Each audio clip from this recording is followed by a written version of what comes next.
Yesterday, I bought me a new coffee machine. Boys and toys, loved it. And before I bought it, I went onto the customer reviews. I didn't want to just believe what it said about it, but I wanted to hear what other people said about it. And sure enough, it approved it. I bought it. Happy boy. New coffee machine. What sort of things have you guys recommended to others?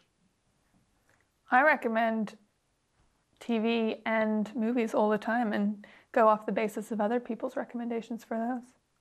I think I'm usually the DJ on road trips, so I tend to love recommending songs to people and getting them to listen to the songs that I like. I'm worried. Okay, all right. So we all recommend things to different people. That's good. Effectively, when we are called to be witnesses for Jesus, to share the gospel, we are recommending Jesus to other people. That's the bottom line.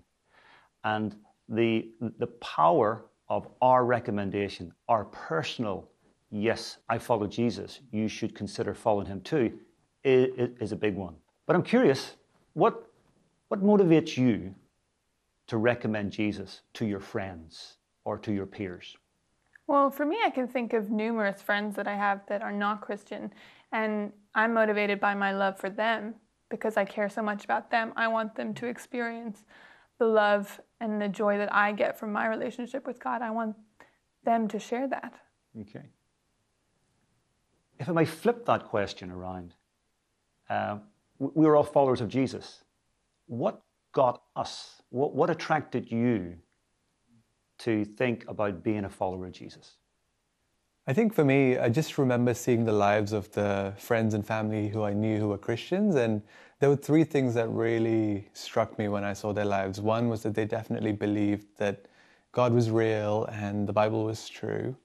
Secondly, I saw in their lives that God was not a killjoy. He didn't come to end their fun and make their lives dull and boring, which was what I'd assumed actually. And then thirdly, actually, their lives were so much more abundant and joyful and fruitful because they followed God. And I think those three things really, for me, allowed me the freedom to say, okay, Lord, I'm willing to, follow you and I want to know more about you. Cool. It's a bit like, it's not just what is said, but who says it sometimes has the greater impact. Yeah, for example, one of the best pieces of advice that I ever received in relation to sharing Jesus with others was that people can argue about Christianity till the sun comes up, and you're never going to change someone's mind. But there's power in your own story because no one can argue against it because it's true. It's your story. Yeah. And what is a good idea sometimes to think about ahead of times when God gives you that opportunity to say a little bit for him, to share a part of your story, is to think ahead of time.